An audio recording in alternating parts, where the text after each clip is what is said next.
вакытта тормыш безнеңчә түгел.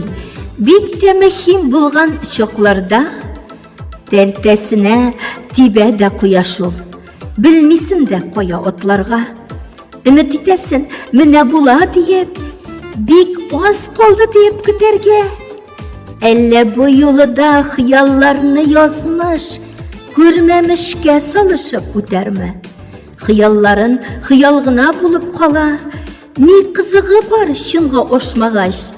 Теләгеңгә ирешкәннән соң күңелләрен тулып ташмагач.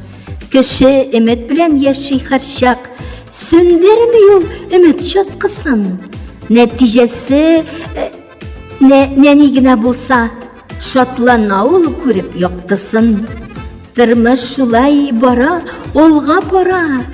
Бер урында турма таптанып, хыялларым чынга ашмый диеп, тора алмассың оннан окланып. Автор Гөлнур Галимова.